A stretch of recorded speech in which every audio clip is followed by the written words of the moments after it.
You would prefer the human race to endure, right? You're hesitating. Yeah, well, Yes? I don't know. I would... This is Peter Thiel. This is a long hesitation. This is a long hesitation. There's so many questions implicit Should in the this. human race survive? Yes. Okay. But He's been a major player in Silicon Valley for a long, long time. I'm Peter Thiel. I build companies and I support people who are building new things, from social networks to rocket ships. You might know him as the multi-billionaire who co-founded PayPal and Palantir, as Facebook's first outside investor, the guy who funds out there projects like floating countries, private space travel, and the quest for immortality. Peter Thiel rejects the idea that death is inevitable. He wants to transform humanity. transhumanism was this radical transformation where your human natural body gets transformed into an immortal body. We want you to be able to change your heart and change your mind and change your whole body. But he also wants to change something else.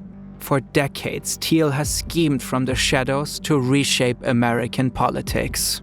Tonight, I urge all of my fellow Americans to stand up and vote for Donald Trump. He bankrolled Trump's first campaign. He turbocharged J.D. Vance's career. Thiel openly questions the democratic system, and he's declared that to him, freedom is incompatible with democracy. His vision of an ideal society sounds more like an oligarchy, a country ruled by a few powerful, rich people. Or even just one. Today, his influence is rapidly expanding across the world.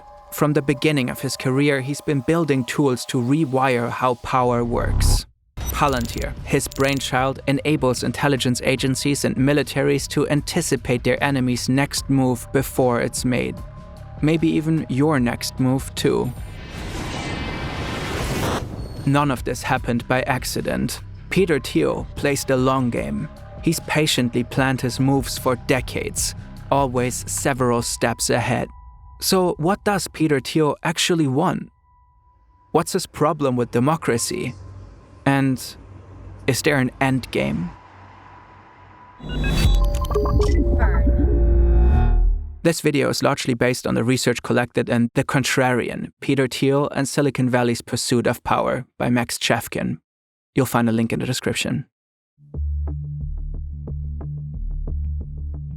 New York City, 2010. A TV show has set up a night for Peter Thiel to meet Garry Kasparov, one of the greatest chess players of all time. Thiel and Kasparov have met before and get along well. They like chatting about politics, technology, and of course, chess. Peter Thiel's a die-hard chess fan. In fact, he's a national chess master. He's admired the Grandmaster Kasparov since he was a teenager. And the respect is mutual. Kasparov admires Thiel's intelligence and business sense. He's one of the probably most successful entrepreneurs of his generation. He's very aggressively investing. He looks for the future. Thiel's legendary status in business is hard to overstate. His companies have created technologies that have changed the course of the modern world. And his influence helped define tech, an industry that has produced millions of jobs and trillions of dollars of wealth. That night, Kasparov and Thiel hit up a chess club. Thiel plays a game of speed chess with the owner and wins. I'm totally embarrassed. Yes. I'm embarrassed as well. Kasparov suggests his chess skills are probably why Thiel's such a successful businessman, and why he tends to hire chess players for his companies. You know, that's why he's hiring chess players, you know? Peter just told me the story that when they had the IPO for PayPal. So he did a simul for 10 employees of PayPal. And sure, Thiel is probably onto something. Chess skills transfer well into the world of business. It's a game of strategy, where it pays off to think several moves ahead. Skills that don't hurt in politics either. Sometime after this evening, Kasparov and Thiel drift apart. Maybe the two don't have that much in common after all. It's not just that the Russian Kasparov is a way better chess player. He's also one of the world's most prominent pro-democracy activists. He's a major thorn in Putin's side, tirelessly campaigning for a freer Russia. So I'm fighting to restore democracy in my country. Trump's potential victory could threaten not only democracy in this country, but democracy worldwide. And Peter Thiel? Well, kind of the opposite trajectory. Critics warn he's emerging as a major threat to American democracy. Billionaires like Thiel reshaping politics is terrifying. Connecting to airport Wi-Fi ranks way lower on the scale. But having your data floating around unprotected online is a threat you can actually do something about. This is where today's sponsor NordVPN comes in. NordVPN encrypts your internet traffic so your personal data stays private. With the shopping season in full swing, think twice before clicking that deal that looks too good to be true. It can happen to anyone. Regular VPNs don't always protect you against fake web stores. NordVPN's Threat Protection Pro helps you avoid malware, hackers, and trackers even when you're not connected to a VPN. It's a certified anti-phishing tool recognized by leading cybersecurity labs. Try NordVPN risk-free with a 30-day money-back guarantee and go to nordvpn.com/ferntv for a huge discount plus 4 extra months. You can also scan this QR code or check the link in the description. Wait, did you actually just scan that QR code? Peter Thiel is around 8 years old when his family arrives in Swakopmund, a former German colony on Namibia's coast.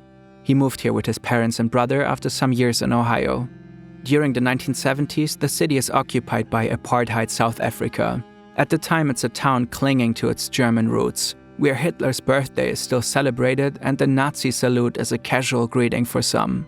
Peter's father, Klaus, takes an engineering job at a uranium mine just outside town. The mine is controversial and shrouded in secrecy. According to international law, South Africa isn't allowed to mine here, but they go ahead anyway. Extracting Namibia's uranium is part of South Africa's nuclear weapons program. The regime is secretly developing bombs to defend against a possible Soviet attack and to protect the apartheid way of life. According to a former British activist group, black laborers have worked at the mine under dangerous conditions. Meanwhile, white families like the Thiels enjoy a privileged life. Brand new medical facilities, country club memberships, kids in private school. Young Peter is reportedly first put in a whites-only school in Johannesburg, then in a German-language school in Swakopmund, where the curriculum pushes a Christian nationalist worldview and even paints white South Africans as the real victims of the region. This is where Peter Thiel spends formative years. It's a world where his family benefits from a white supremacist regime, where his father actively advances its military interests. A world where the founding belief is that some people are meant to rule, and the majority must serve. When Peter's 10, he and his family return to the US. Peter's developing into a classic nerd. He loves sci-fi and fantasy, especially Lord of the Rings. He's top of the class and becomes one of the country's top chess players under the age of 13. It's not cool to be a nerd in the 70s and 80s, so Peter is reportedly bullied on the regular. But he knows he's smart and going places. His chessboard has a sticker that says "Born to Win." Peter wants the best for himself, so he studies hard to get into the top university. At the time, Stanford is ranked number 1 in the US. When he makes it there in 1985, Stanford's a huge letdown. Peter expects fellow overachievers, but finds a party scene instead. He'd rather hit the books than the bong, and he's once again teased for being a nerd. According to the author Max Chafkin, many of the students he perceived as bullies also identify as liberals, a connection that reportedly sticks with him. We in fact asked Thiel ourselves, but didn't get a response. Peter developed into a Reagan-supporting conservative. The campus itself feels far too left-wing for him. Anti-Reagan and anti-apartheid protests are prominent, and Peter starts to clash with demonstrators. In the Contrarian, Chafkin describes how classmates recall at least one instance where Peter defended apartheid as economically sound, an allegation that Thiel has since denied. At the time, some defenders of apartheid drew on libertarian arguments. Libertarians believe the best society maximizes personal and economic freedom while minimizing government control. They see free, unregulated markets as the best way to allocate resources and drive innovation. More radical libertarians value property rights and free markets above basically anything else. Critics say this leaves little room for values like social justice, which are cast as secondary or even incompatible with the libertarian definition of freedom. From that perspective, apartheid could be rationalized. South Africa's systematic denial of civil rights was simply the price to pay for its higher level of wealth than neighboring countries. By By Peter's sophomore year, he's known on campus as a hardcore libertarian. And though the 80s sees students increasingly advocate for race and gender equality, Stanford is not an entirely liberal institution. It has a fair share of other conservative and libertarian students and faculty members during Peter's time there. Still, Chafkin describes Peter feeling like he's in the minority, and that the dominant campus culture is hostile to people like him. So he does what he'll keep doing throughout his life. He builds a network of like-minded men, the beginnings of a network that will support him throughout his career, what will later be known as the so-called PayPal Mafia.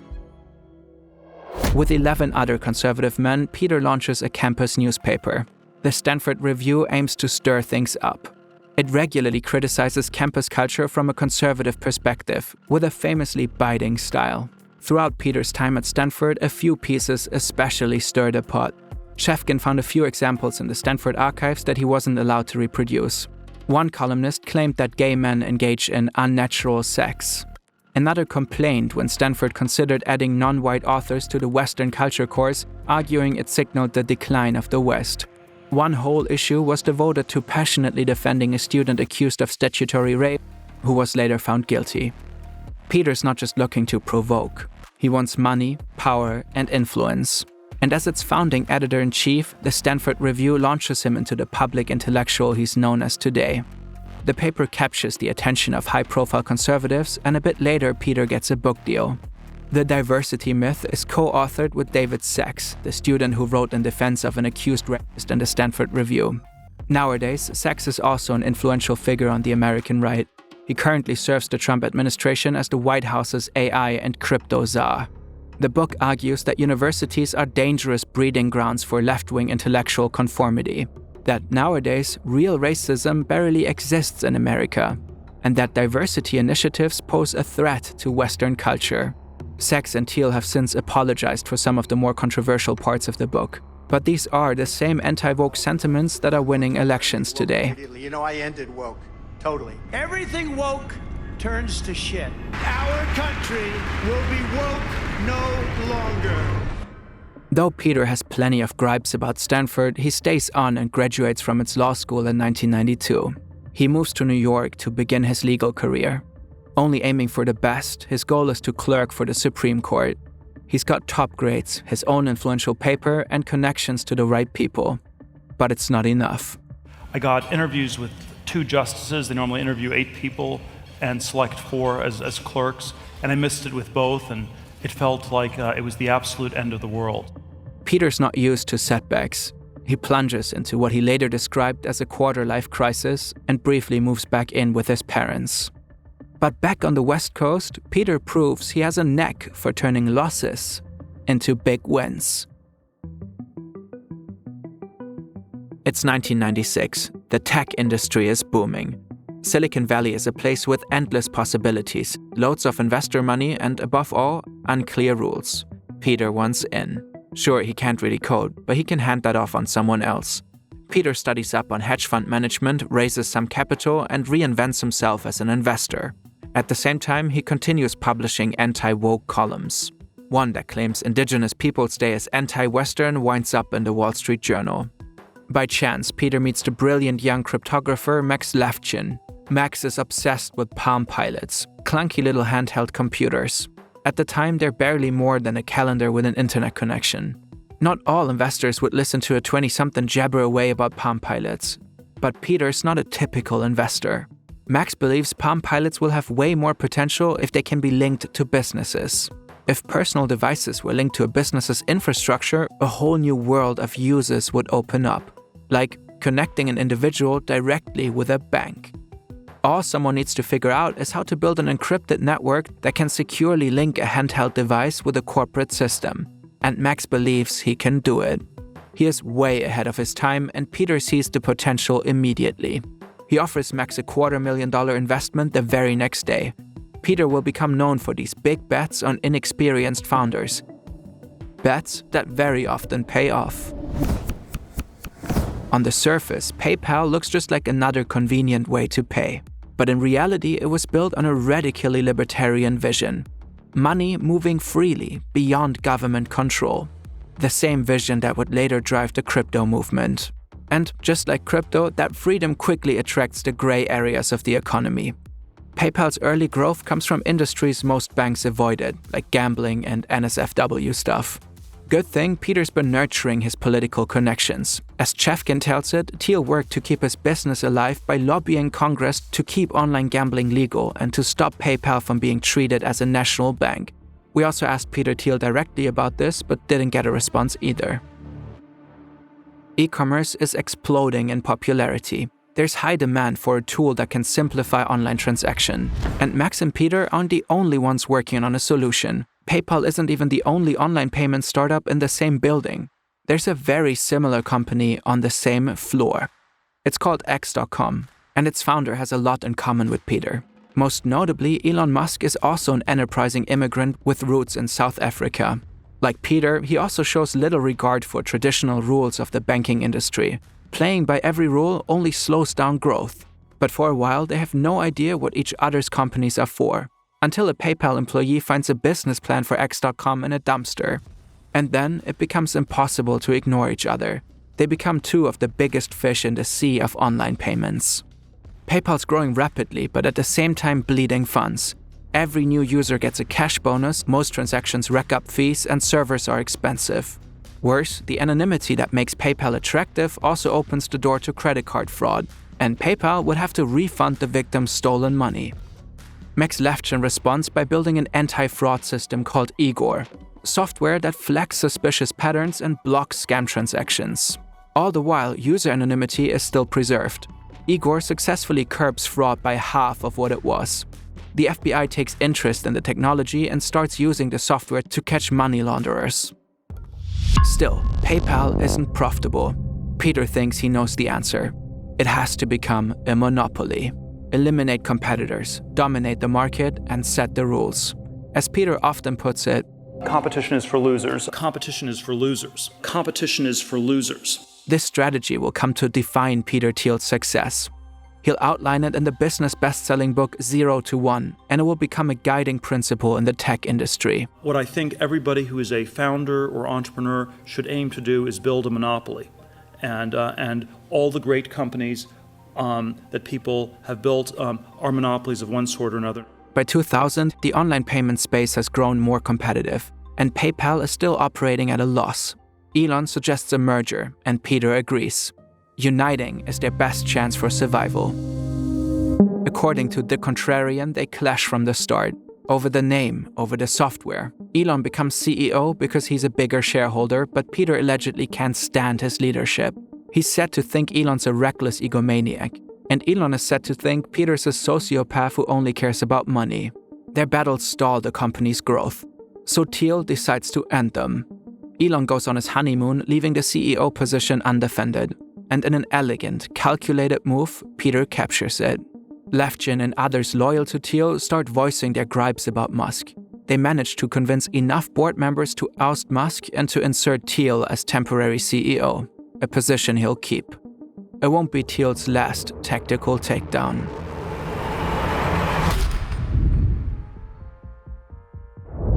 As CEO of PayPal, Peter Thiel is on a whole new playing field. In 2002, he secures a landmark deal. eBay acquires PayPal for $1.5 billion. Thiel becomes a multi-millionaire at 35 years old, walking away with at least $55 million from the deal. Now he has the capital and credibility to pursue his wildest dreams. The day he signs the deal is the day he also steps down as CEO. PayPal was just a stepping stone. Now he's ready to move on to bigger and bolder projects, and to live the high life as a very rich person. He buys a silver Ferrari and fancy apartments. Now the formerly bullied kid is the life of the party. More and more people want to be in his orbit. Thiel's personal trajectory is skyrocketing, but the country is spiraling. In the wake of 9/11, Americans also face a recession, an unpopular war, and widespread trauma. Thiel is anxious too.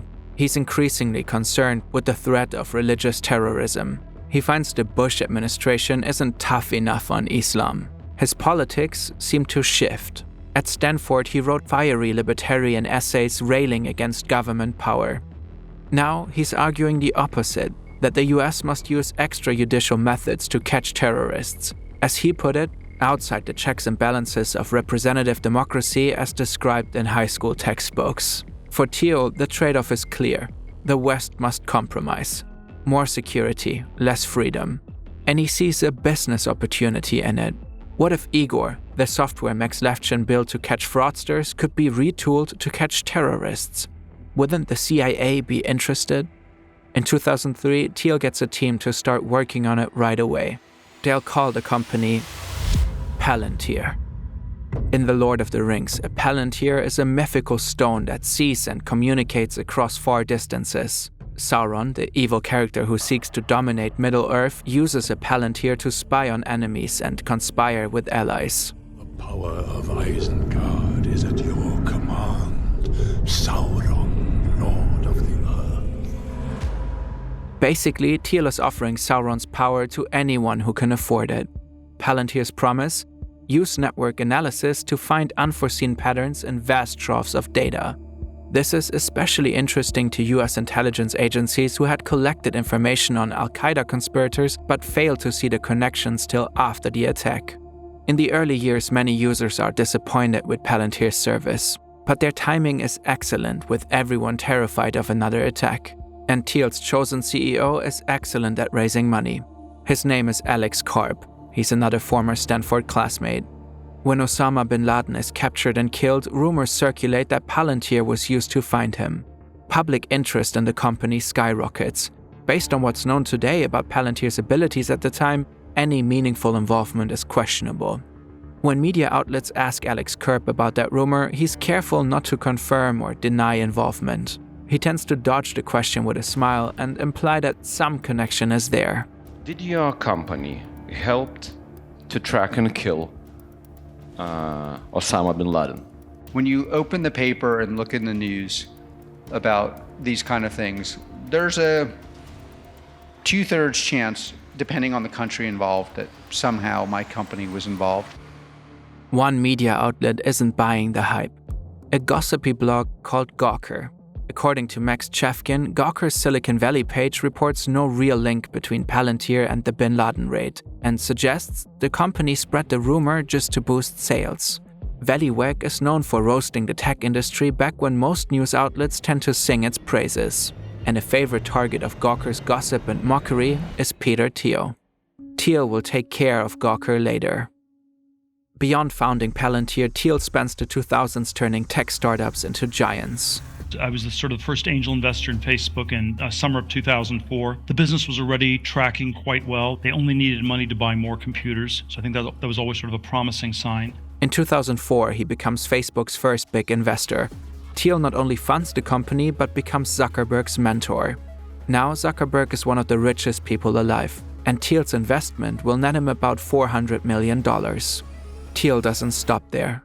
Through his network, he backs Airbnb, Spotify, SpaceX, and later OpenAI. In 2007, Thiel seems to have spotted the financial crisis early. He bets against the US housing market. The gamble pays off. A 60% return in just 6 months. Banks will collapse, and around 9 million Americans will lose their jobs. But for Thiel, it's cause for celebration. According to Chafkin, he flies his stuff to Maui, with unlimited tabs for food, booze, massages, and surfing. We asked Peter Thiel if this is true, but he didn't answer. But Thiel's golden run doesn't last. After a string of bad investments and mass redemptions, his hedge fund suffers huge losses and all but collapses. By 2011, he will have lost nearly 2/3 of his clients' money. The crisis seems to make Thiel more cynical. In 2009, he writes that he still believes in libertarian principles, but no longer in democracy.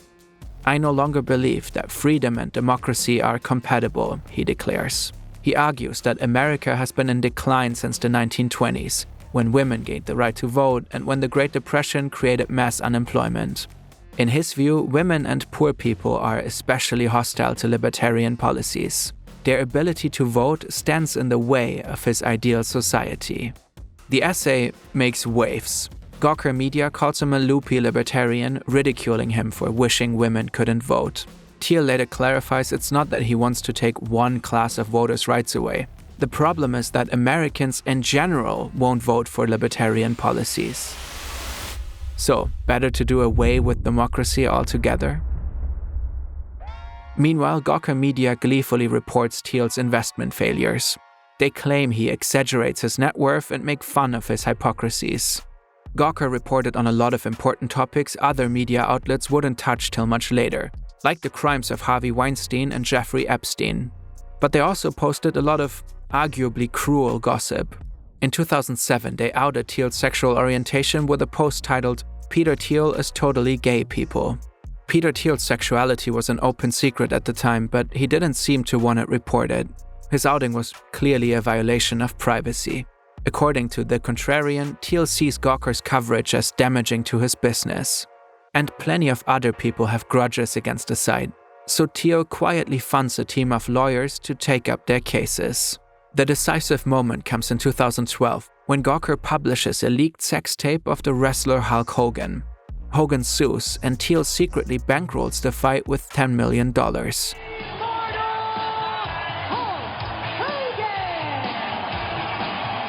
stage is set for a major courtroom battle. Hulk Hogan, former professional wrestler turned reality star, is taking on media website Gawker. Gawker is hit with just over $140 million in damages and files for bankruptcy in 2016. Gawker Media is no more, and Thiel is proud of his win, calling it the most philanthropic thing he's ever done. In an interview, he compares the journalists behind the company to terrorists. The world learned that it's dangerous to mess with Peter Thiel.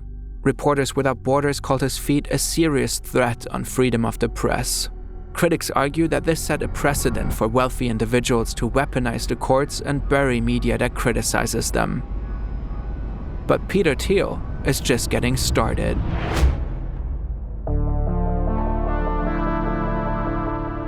It's often said that two things in life are certain: death and taxes. Well, Peter Thiel disagrees. What others see as inevitabilities, Thiel sees as problems to be solved. He famously funds biotech companies pursuing life extension.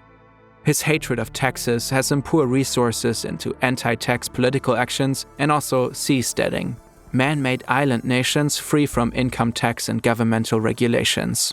A floating libertarian utopia where he can escape systems he finds oppressive, an idea he has since abandoned. He looks into other exit plans, like a bunker in New Zealand, which he also later drops, and the chance for humanity to reach Mars. This becomes Peter Thiel's pattern, seeking escape. Escape from rules that govern everyone else. But escape on Peter Thiel's scale doesn't come easily. Immortality research and space exploration require massive resources. Changing tax laws requires massive influence.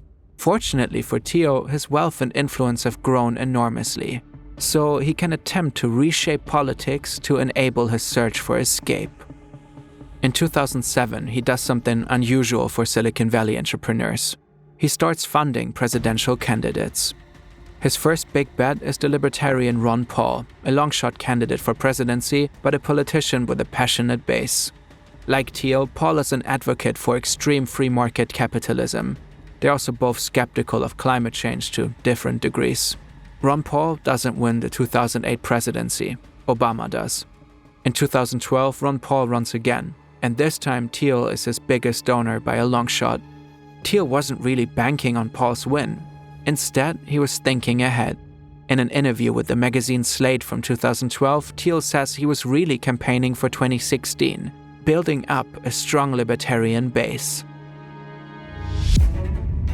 Thiel seems to want a candidate who will ensure his wealth will be protected, one who will grant more power to the tech industry, and one who shares his view that America is in decline and needs a strong man to become great again. When Trump is revealed as the best candidate to promote those aims, Thiel donates $1.25 million to his campaign. In 2016, Thiel takes the stage at the Republican National Convention during primetime. Tonight, I urge all of my fellow Americans to stand up and vote for Donald Trump. Thiel campaigns for Trump as if his views represented Silicon Valley.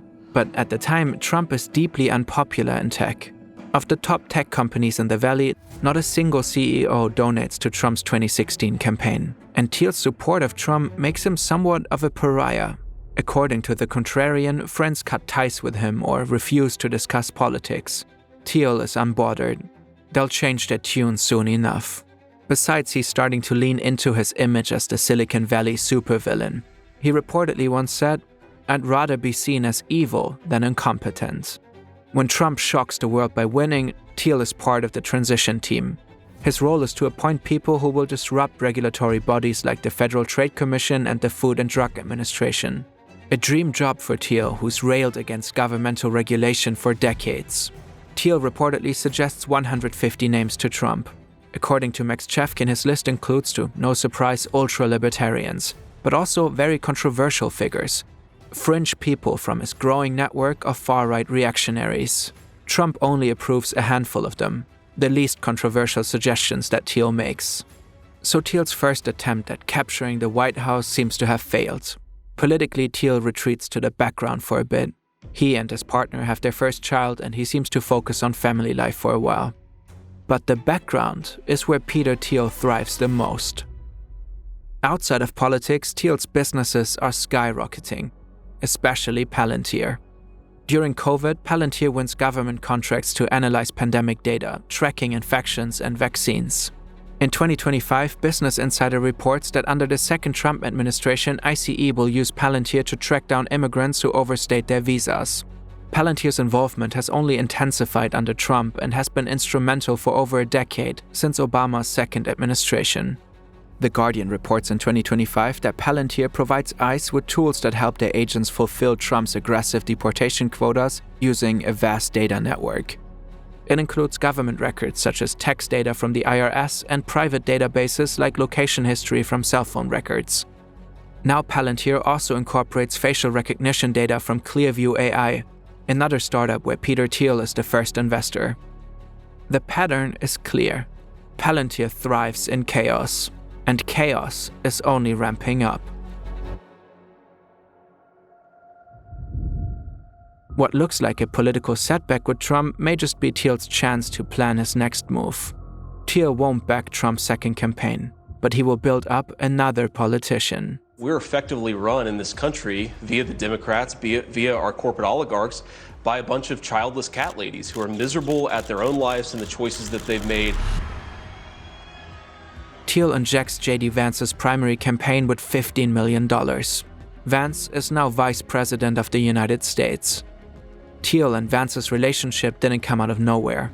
Vance worked at one of Thiel's companies, and Thiel became his mentor, as Vance himself says. And it was also Thiel who brought J.D. Vance and Donald Trump together. After Trump is elected as president again in 2024, several members of the tech elite rally behind him. There's Elon Musk, who is against Trump in 2016 and becomes his most visible supporter in 2024. There's Mark Zuckerberg, who abolishes fact-checkers at Meta less than 2 weeks before Trump takes office. And there's Sundar Pichai, the CEO of Google, who donates $1 million to Trump just before inauguration.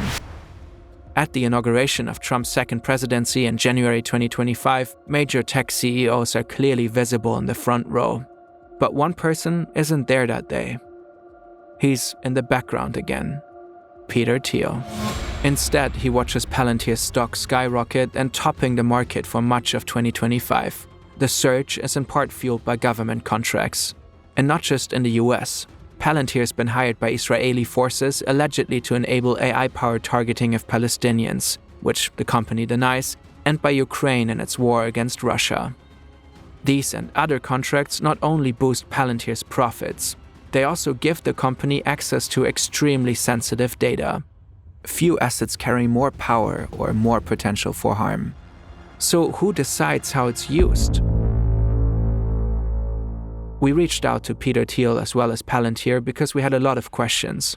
Unfortunately, none of them were answered. In 2012, Peter Thiel said, "One of the things I like about technology is that when technology is unregulated, you can change the world without getting approval from other people. At its best, it's not subject to democratic control and not subject to the majority, which I think is often hostile to change." A recent venture Thiel backed is called Erebor, a crypto bank named after the mountain in The Hobbit where a murderous dragon hoards treasure. And now Trump is pushing one of Thiel's wilder ideas: low-tax freedom cities where corporations can operate without federal regulations. We'll actually build new cities in our country again. These freedom cities will reopen the frontier, reignite American imagination. Freedom cities aren't just for making a lot of money. The goal is also to conduct research without governmental approval. One such place already exists, Prospera in Honduras. You already know who helped fund it. The libertarian utopia Peter Thiel dreams of no longer needs Mars or the open ocean. It's being built right in America.